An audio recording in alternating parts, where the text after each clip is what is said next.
하나님께서 오늘 우리에게 주시는 말씀 마가복음 3장 13절부터 19절까지의 말씀, 그리고 마가복음 15장 40절부터 41절까지의 말씀입니다.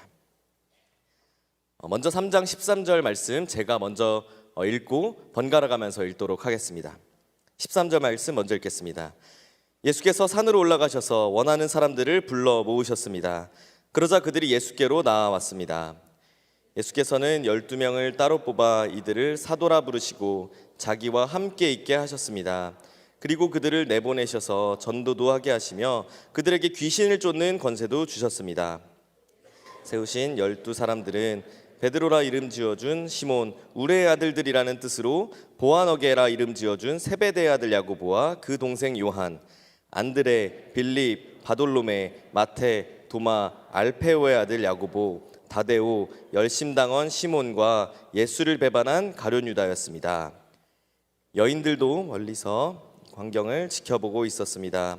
그 가운데는 막달라 마리아, 작은 야고보와 요새의 어머니 마리아, 살로메도 있었습니다. 함께 읽겠습니다. 이 여인들은 갈릴리에서 예수를 따르며 섬기던 사람들이었습니다. 그 외에도 예수를 따라 예루살렘에 온 다른 여인들도 많았습니다. 아멘. 사람은 인생을 살아가면서 자신의 이름이 기억되기를 원합니다. 누군가 나의 이름을 기억하고 나의 업적을 기억하기를 원하죠. 모두들 마음 한켠에 유명해지고 싶은 마음, 인정받고 싶은 마음, 더 많은 사람들에게 알려지고 싶은 마음을 가지고 살아가는 것이죠. 그 인간의 본능을 잘 건드린 것이 현대인들이 사용하고 있는 소셜 네트워크, SNS가 아닐까 싶습니다. SNS는 우리에게, 저희 공동체 말고요, SNS는 우리에게 이야기하기를 너는 이 공간에서는 유명해질 수 있어, 이렇게 이야기를 하죠. 그렇게 SNS는 모두가 다 유명해질 수 있는 기회를 제공하므로 많은 사람들이 그 플랫폼을 사용하게 만듭니다. 그리고 사람들은 그 플랫폼에서 유명해지기 위해서 자신의 사진을 올리고 자신의 여행 간 장소를 올리고 자신의 일상을 올리는데 그냥 올리지 않죠. 남들이 보기에 최대한 좋게 만들어서 올리죠. 그게 어떤 마음입니까? 남들이 조금 더 알아주고 조금 더 인정하고 남들에게 좀 유명해지고 싶은 사람의 본능이 거기에 담겨 있는 것입니다. 그런데 이런 SNS를 하다가 보면 묘한 역기능을 경험하게 되는 거예요. 분명히 나도 나의 일상을 올리고 있는데 다른 사람의 SNS를 보다 보면 나만 빼고 다 잘 살고 있는 것 같고 나만 빼고 다 멋진 것 같고 나만 빼고 다 성공한 것 같습니다. 그리고 나는 왜 이렇게 평범할까라고 생각하는 것이죠. 물론 자신도 열심히 자신의 일상을 올리는데 나는 아는 거예요. 내가 올리고 있는 이 일상이 정직하지 않다, 꾸며져 있고 남들 보기에 좋아 보이지만 실제로 그 이면에는 너무나 초라해 보이는 내가 있다라는 것을 알고 있는 거죠.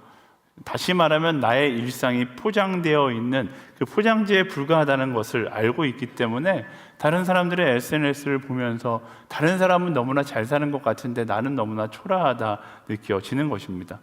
세상이 그런 것 같아요. 나를 어떻게 사람들이 보는가가 너무 중요한 세상이 되었어요. 제가 설교를 준비하면서 오늘날 현대인이 경험하는 스트레스의 거의 대부분이 바로 여기서 오지 않을까 싶어요. 세상 사람들이 나를 어떻게 바라보고 있는가, 이걸 너무 의식하다 보니까 세상 사람들이 나를 초라하게 바라보고 있지는 않을까라는 바로 그 두려움에서 오는 스트레스가 너무나 큰 세상이 오늘의 세상이 아닌가 싶습니다. 그러나 우리는 그리스도인이잖아요. 세상의 시선보다 하나님의 시선을 의식하면서 살아가야 하는 사람들입니다. 그리고 세상은 SNS를 통해서 우리를 바라보지만 하나님은 SNS를 하지 않으신다라는 것을 우리는 기억해야 돼요. 하나님은 SNS를 하실 필요가 없어요. 왜? 이미 우리 옆에 계시고 나보다 나를 더 깊숙하게 더 자세하게 알고 계시기 때문에 그렇습니다. 세상 사람들은 나의 진모습을 알아보지 못한다 할지라도 하나님은 우리를 알아보시고 우리를 기억하고 때로는 우리가 초라해 보인다 할지라도 하나님은 우리에게 뭐라고 말씀하세요? 너 왜 이렇게 인생이 초라하니? 이렇게 말씀하지 않고 너의 인생은 존귀하단다 라고 말씀해 주시는 분이 바로 하나님이십니다. 그 하나님과 인간의 관계가 적혀 있는 것이 바로 성경인 것이죠. 성경에 보면 정말로 많은 사람들이 등장해요. 오늘 정찬주 전사님이 이야기해 주었던 것처럼 성경 66권에 보면 정말로 주인공처럼 보이는 사람들이 있습니다.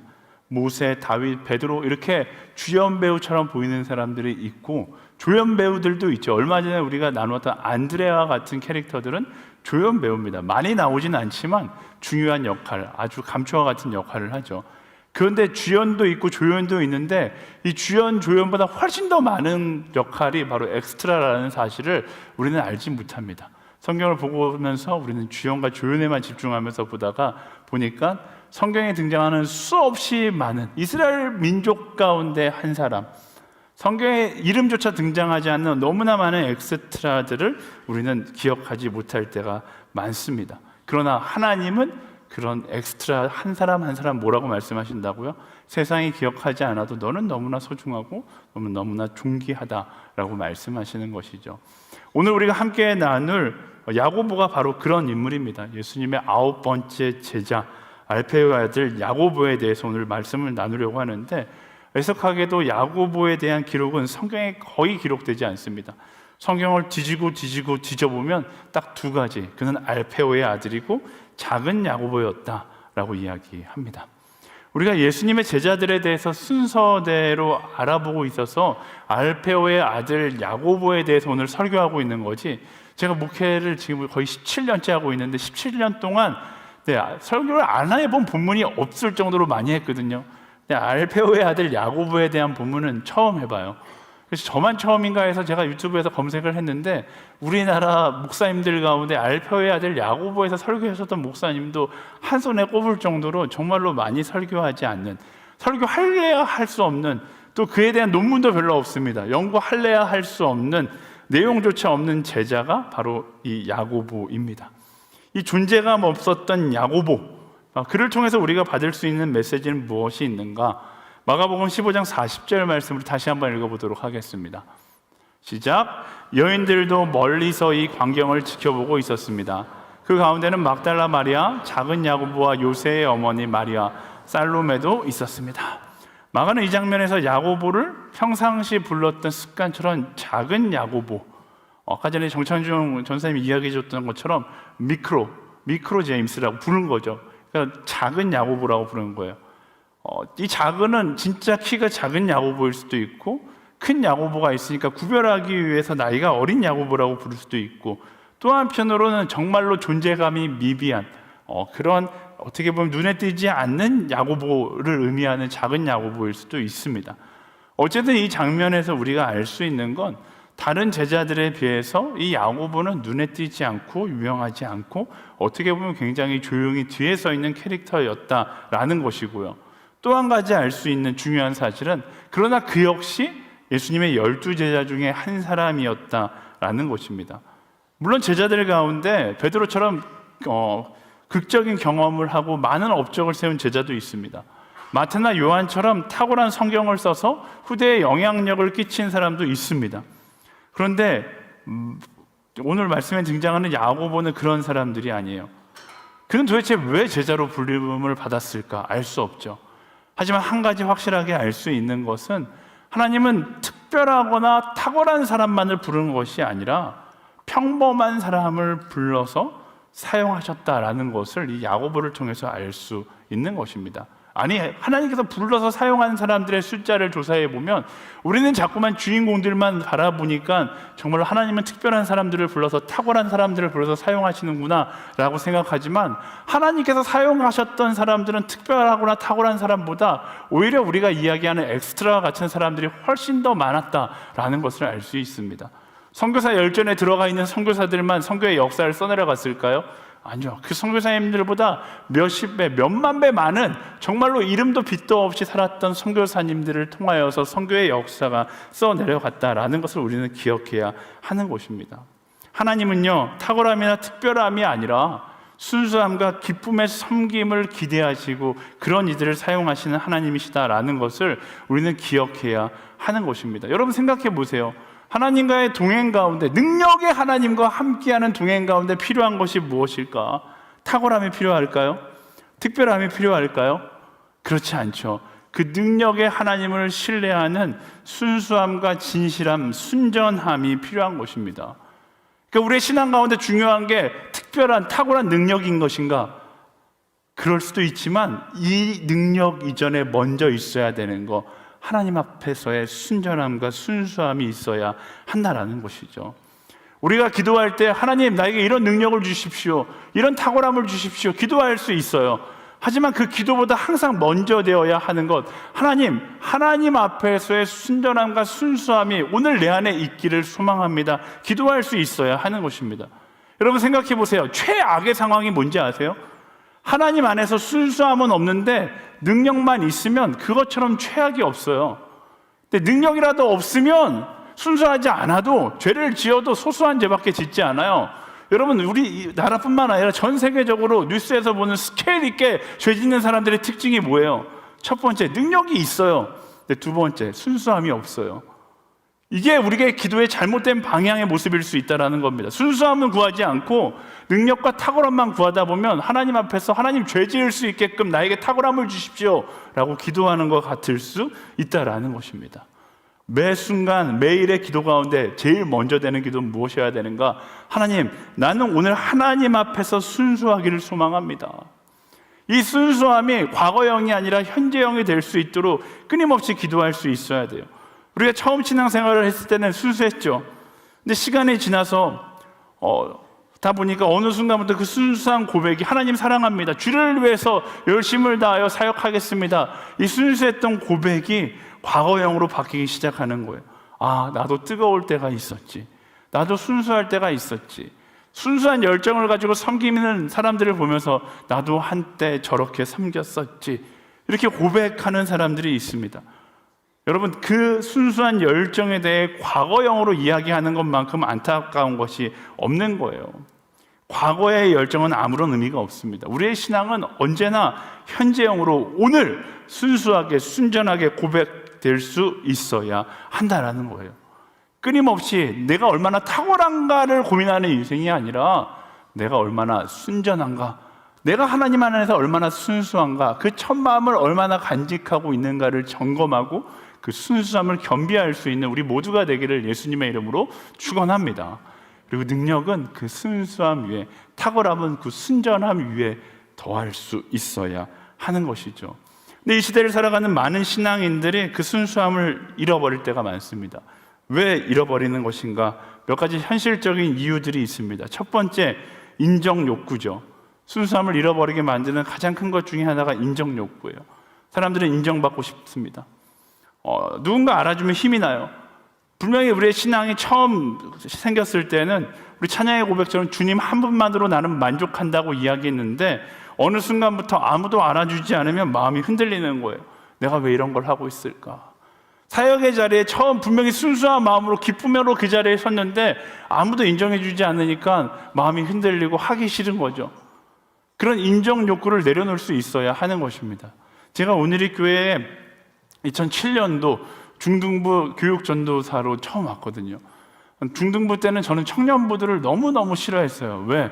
제가 주일 아침 9시 예배를 섬기기 위해서 교회에 딱 와보면 토요일날 요셉 공동체군요. 지금 생각해보니까 토요일날 교회 나왔던 청년들이 두란노 홀에 있는 의자들을 다 가져다가 자기들 순모임 하는 데도 순모임 해놓고 그대로 집에 가는 거예요. 그러니까 아침에 와보면 두란노 홀에 의자가 300개가 깔려 있어야 되는데 안 깔려 있는 거예요. 제가 어떻게 하겠어요? 저는 새벽형 인간이기 때문에 새벽 4시에 교회에 혼자 나와서 주일 아침 새벽 4시부터 교회 모든 곳에 흩어져 있는 의자들을 모아다가 두란노홀로 내립니다. 300개를 3시간이고 4시간이고 다 세팅을 딱 해놓으면 마음 가운데 행복함이 있어요. 아, 오늘도 내가 충성을 다했구나 라는 헌신의 기쁨이 있거든요. 그 기쁨이 깨지는 순간이 언제인 줄 아세요? 열심히 세팅해놓고 이제 사람들이 오기만을 기다리고 있는데 문을 열고 첫 번째로 들어오는 선생님이 이렇게 이야기하는 거예요. 오늘은 의자가 다 깔려있네? 이러면 제 마음이 무너져 내리는 거죠. 그게 그냥 깔려있는 게 아닌데 새벽부터 내가 와서 깐 건데 의자가 왜 깔려있는지 물어봐야지 제가 깔았어 이렇게 이야기하는 건데 그냥 다 깔려있네 이렇게 이야기하는 선생님을 보면서 마음이 너무너무 힘든 거예요. 이게 인정 욕구의 무서운 것입니다. 성경의 대표적인 인물 마르다가 그랬잖아요. 누가복음 10장에 보면 마르다가 모든 일 열심히 했어요. 처음에는 진짜 순전한 마음으로 열심히 했을 겁니다. 그런데 아무도 알아주지 않는 거예요. 그런데 마리아는 놀고 있는데 마리아는 이뻐하고 마르다는 알아주지 않고, 그러니까 마르다가 얼마나 갑자기 속이 상하기 시작하는 거예요. 성경에 나오지 않는 울분을 토하며 예수님에게 막 분노하는 장면이 나오잖아요. 무엇이 마르다의 순수함을 오염시켰습니까? 그의 인정 욕구가 그 순수함을 오염시킨 거예요. 근데 예수님은 이 마르다뿐만 아니라 이 인정 욕구에 대해 타협을 두지 않으세요. 이게 굉장히 중요한 포인트거든요. 예수님도 진짜 F시라면 먼저 공감해 줘. 마르다야, 너가 참 고생했겠구나. 공감해 주셔야 되는데 이 인정 욕구에 대해 공감을 안 하세요. 예수님은 이 인정 욕구에 대해서만큼은 굉장히 칼같이 말씀하세요. 대표적으로 마태복음 6장 4절 말씀 읽어볼까요? 마태복음 6장 4절 시작.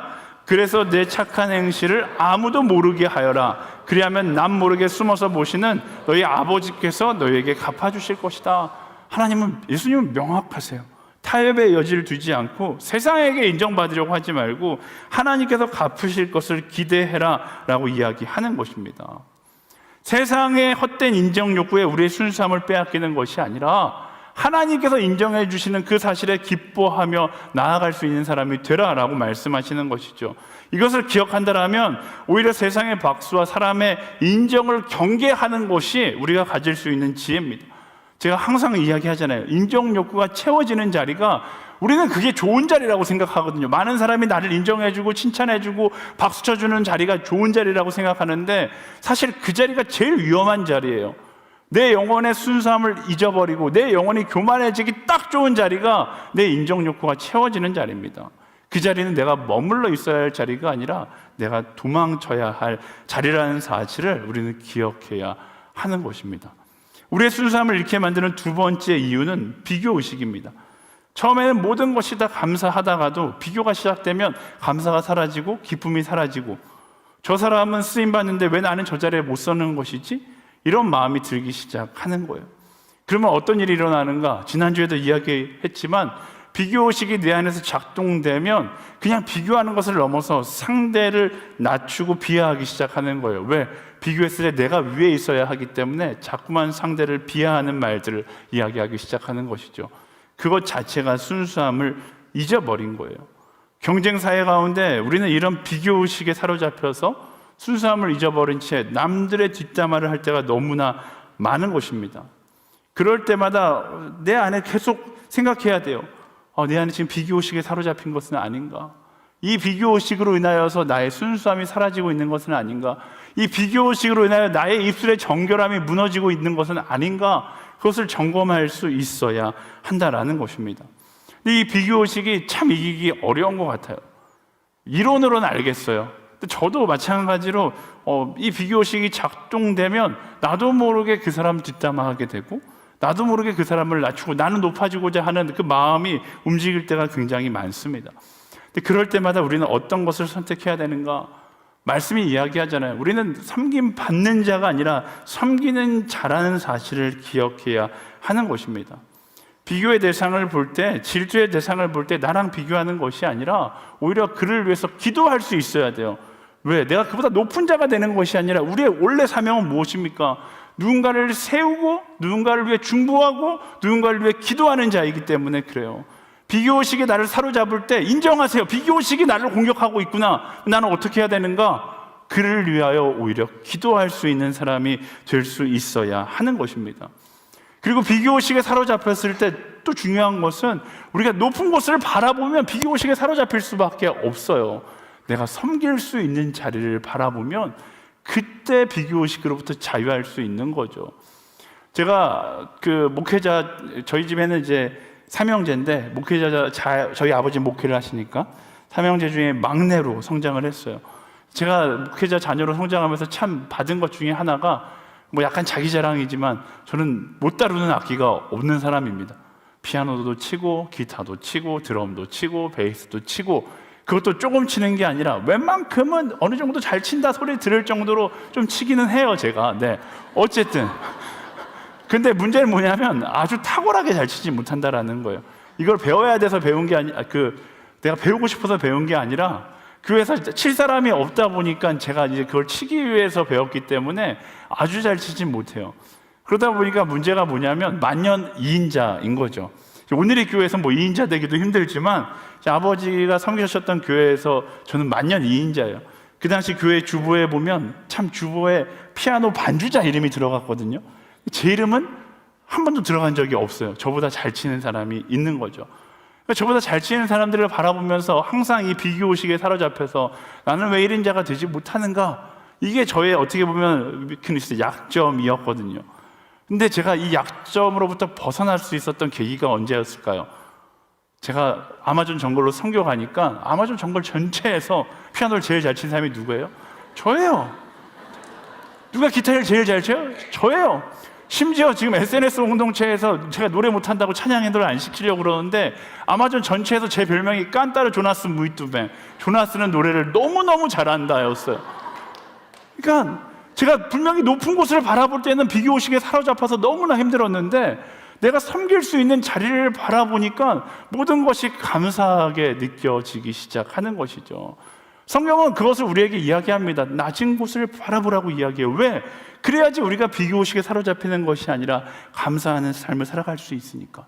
내가 섬길 수 있는 빈자리를 바라보라고 이야기합니다. 그래야지 내가 비교의식에 사로잡힌 것이 아니라 그 순수함을 간직할 수 있기 때문에 그렇습니다. 우리 가운데 비교의식에 사로잡힌 여러분들이 계시다라면 여러분이 섬길 수 있는 자리를 바라보세요. 그리고 그 섬김의 자리로 나아가 감사함으로 설 수 있는 모두가 되기를 소망합니다. 순수함을 잃게 만드는 세 번째 이유는 성과주의입니다. 우리는 모든 것을 결과로 평가받는다고 생각을 해요. 모든 일에 성과를 만들어내야 된다는 압박을 받는 것이죠. 투자한 만큼 결과를 얻어내야 한다. 그래야지 의미 있는 것이다 라고 생각합니다. 맞죠? 투자한 만큼 결과가 있어야 되고 열매도 있어야 됩니다. 그러나 중요한 것은 이 성과주의에 사로잡히다 보면 어느 순간 우리의 순수한 열정을 잃어버린다는 것을 우리는 다 알고 있어요. 세상의 경쟁사회 가운데 성과를 이야기하니까 사람들은 그 성과를 이루기 위해서 불법과 타협하기 시작합니다. 그것 자체가 순수함을 잃어버린 열정이 되어 버리는 것이죠. 하나님께서 무엇을 원하실까요? 불법과 타협하여 이런 엄청난 성과를 원하실까요? 아니면 오늘 순수한 그 길을, 그 여정을 걸어가는 것을 원하실까요? 제가 언젠가 한번 예하로 이야기했던 적이 있는데, 선교지에서 저는 번역 선교사 출신이기 때문에 성경 번역 선교사들과 함께 공동체를 이루면서 살았었거든요. 바로 옆집에 사는 할머니가 컴퓨터를 쓰시는데 프로그램이 너무 오래된 프로그램인 거예요. 그러니까 워드 프로그램이었는데 그게 앞에가 구자가 아니라 팔자, 굉장히 오래된 프로그램을 쓰고 계시는 거예요. 제가 보면서 너무 답답해서 그 당시 제가 한국에서 가져갔었던 저의 외장 하드에는 그 당시에는 불법 다운로드가 너무 당연하게 여겨졌으니까 최신판 마이크로소프트 워드 불법 다운로드판이 있었거든요. 그래서 선교사님 집에 가서 자연스럽게 선교사님 제가 최고로 좋은 거 깔아드리겠습니다. 그걸 깔고 있었어요. 근데 선교사님 너무 고마워하는 거예요. 조나스 나한테 이런 은혜를 베풀어줘서 고마워. 그런데 그거 얼마 주고 샀어? 이렇게 물어보시는 거예요. 제가 한국에서는 다 불법으로 다운로드 받을 수 있어요. 이렇게 이야기했는데 선교사님의 표정이 사색이 되더니 이야기하는 거예요. 조나스, 그걸 불법으로 사서 우리가 성경을 그 프로그램을 통해서 번역한다라면 그 프로그램으로 번역된 성경을 읽는 사람들은 불법으로 번역된 성경을 읽는 거야. 그 말을 듣는데 제가 굉장히 큰 쇼크를 받았습니다. 그때까지는 이 불법 다운로드에 대한 전혀 감각이 없었거든요. 근데 그렇게 생각해 보니까 알겠는 거예요. 하나님께서 무엇을 기뻐하시겠습니까? 최신판 프로그램으로 번역한, 불법 프로그램으로 번역한 성경을 원하실까요? 아니면 한 땀 한 땀 나의 손으로 써내려간 나의 순수함과 순전한 열정이 있는 성경 번역을 원하실까요? 답은 너무나 뻔하잖아요. 우리의 삶도 마찬가지예요. 하나님께서 최고의 성과를 원하시지 않습니다. 하나님은 오늘 우리의 순수한 여정을 원하신다라는 것을 기억해야 돼요. 성과를 내야 된다라는 것은 우리의 강박관념이고 그 강박관념으로부터 벗어나서 순수한 그 길을 걸어갈 수 있는 우리가 되기를 소망합니다. 하나님께서 그것을 원하시는 거예요. 우리 옆 사람에게 선포하겠습니다. 순수한 사람이 될지어다. 그러나 세상은 인정욕구, 비교의식, 성과주의, 이 모든 것들이 좌지우지하기 때문에 이것을 지우는 것은 너무나 어렵습니다. 그리고 이것을 지운다라면 나는 세상에서 도태될 것 같고 나는 너무나 초라한 모습으로 존재할 것 같다라는 생각이 들 때가 많아요. 그러면 이제 신앙생활이 스트레스로 가득 차기 시작하는 것이죠. 신앙생활이 스트레스로 가득 찼다. 여러분이 세 가지 키워드 가운데 혹시 내가 걸리는 것은 없는지를 돌아볼 수 있어야 합니다. 그리고 과감하게 그것을 내려놓을 수 있어야 돼요. 내려놓는다고 해서 내 인생이 초라해질까요? 아니요. 하나님께서 우리들 인생 가운데 선물한 최고의 기쁨을 경험할 수 있게 될 것입니다. 제가 여기까지 어제 설교를 아침에 준비를 해놓고 저의 모습을 돌아보는데 좋은 예화가 있어서 이 예화를 이야기하고 오늘 설교를 마무리하려고 합니다. 저는 달리는 것을 굉장히 좋아하거든요. 아시는 분도 아시겠지만 2016년도에 살을 빼면서부터 달렸으니까 거의 10년째 저의 취미 생활입니다. 그러다가 요즘에 달리기 열풍이 오면서 사람들이 너도 나도 달리니까 전 너무 행복해요. 같이 달리는 것도 너무 좋습니다. 그런데 제 달리기 인생 가운데 새로운 사람이 등장했어요. 네, 누군지 아시는 분은 아실 테지만 CH 플러스 공동체의 전진 목사님, SNS에도 잠시 있었죠. 이 전진 목사님은 육상 선수 출신이에요. 네. 너무 잘 이름부터가 벌써 잘 달리고 같지 않아요? 전진. 근데 이 전진 목사님이 갑자기 이제 저와 함께 뛰면서 앞서 이야기한 이 세 가지가 다 찾아오는 거예요. 인정 욕구. 야, 전진이 나타나기 전까지 제가 오늘입구에서 제일 잘 달리는 목회자였거든요. 인정, 최고, 최성민 이랬는데 전진이 나타나니까 제 인정 욕구가 갑자기 올라오기 시작해. 나도 인정받고 싶다. 비교의식, 뻔하죠. 야, 전진 목사 이렇게 잘 달리지. 제가 말했잖아요. 비교의식의 문제점이 뭐라고요? 그 사람을 낮추기 시작하는 거예요. 전진, 달리는 것도 적당히 좋아해야지. 런칭이야. 막 이러면서, 런닝에 미쳤다. 막 제가 이러면서 자꾸만 전진 목사님을 깎아내리는 저의 모습을 보는 거예요. 성과주의. 그쵸? 당연한 거죠. 내 기록이 전진 목사보다 좋았으면 좋겠다. 더 빨리. 근데 문제는 뭐냐면, 제가 정말로 깜짝 놀랐던 것은 그렇게 좋아했던 달리기인데 어느 순간부터 전진 목사가 함께 뛰는 건 너무나 싫은 거예요. 즐겁지가 않은 거예요. 힘든 거예요. 사실 오늘 아침에 마라톤 대회 전진 목사님이랑 함께 나가기로 했거든요. 근데 제가 어저께 이 설교를 쓸 때까지만 해도 나 내일 안 나갈 거야 이랬어요. 같이 뛰고 싶지 않은 거예요. 근데 설교를 쓰다 보니까 제 안에 인정욕구, 비교의식, 성과주의가 이 관계 가운데 다 있더라고요. 이걸 해결하지 않으면 내 달리기 인생이 여기서 끝나겠다 싶어서 오늘 아침에 일찍 마음을 다잡고 다시 러닝을 하기 위해서 대회장으로 나갔어요. 전진 목사님한테 연락했더니 전진 목사님이 깜짝 놀라요. 목사님 안 나올 것처럼 보이시더니 나오셨네요. 사실 거기서부터 얄미웠어. 하지만 그러면서 어제 묵상한 게 있으니까 제 마음을 다잡고, 근데 참 다행인 게 전진 목사님은 D그룹에서 뛰고 저는 A그룹에서 먼저 뛰었거든요. 제가 한 10분 정도 먼저 출발했어요. 그러면서 이제 찬양을 들으면서 저는 이제 막 뛰기 시작하는데 아니나 다를까 한 18km 쯤을 달릴 때 전진 목사님이 제 옆을 지나가면서 저를 찾아오면 목사님 화이팅! 이러면서 지나가는 거예요. 마음을 다잡았는데도 불구하고 제 안에서 인정욕구와 비교의식과 성과주의가 막 올라오는 거예요. 하나님의 은혜로 전진 목사님 화이팅 외치는 순간 귀에 꽂힌 제 이어폰에서 어메이징 그레이스가 막 흘러나오기 시작하는 거예요.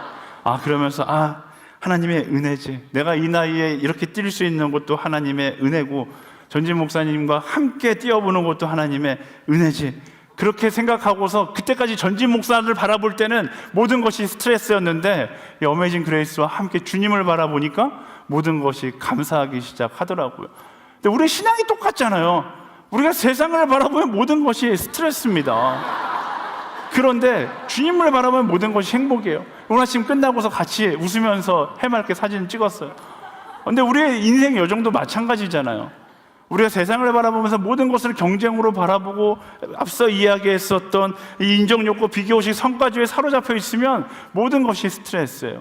근데 주님을 바라보면 이 모든 것으로부터 자유해지는 거죠. 자유해지면서 무엇을 얻을 수 있어요? 저는 오늘 아침 다시 러닝의 행복을 찾았던 것처럼 우리 인생 가운데 하나님께서 계획해 놓으신 기쁨을 다시 회복할 수 있는 거예요. 내 인생 가운데 기쁨이 왜 없습니까? 하나님께서 안 주신 게 아니라 나의 고정관념들, 나의 인정욕구와 비교의식과 성과주의가 그 기쁨을 가리고 있기 때문에 우리가 그 기쁨을 경험하지 못하는 거예요. 어떻게 해야 돼요? 방법은 간단해요. 내 안의 즐거움과 내 안의 기쁨을 회복하기 위해서 내 안의 인정욕구, 비교의식, 성과주의를 내려놓는 거예요. 세상을 바라보는 것이 아니라, 성공을 바라보는 것이 아니라, 세상의 인정을 바라보는 것이 아니라, 탁월함을 바라보는 것이 아니라 나의 시선을 돌려서 주님을 바라보는 거예요. 그리고 감사를 회복하고 그 감사가 회복되어질 때 우리 인생 가운데 선물된 기쁨이 다시 회복되어지는 것입니다.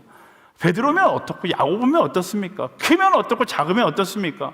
주를 위하여 주님과 함께 동행할 수 있음이 기쁨이다라는 것을 우리의 삶 가운데 회복하는 그런 순수한 낭만의 그리스도인들이 되기를 예수님의 이름으로 축복합니다. 말씀을 정리하겠습니다.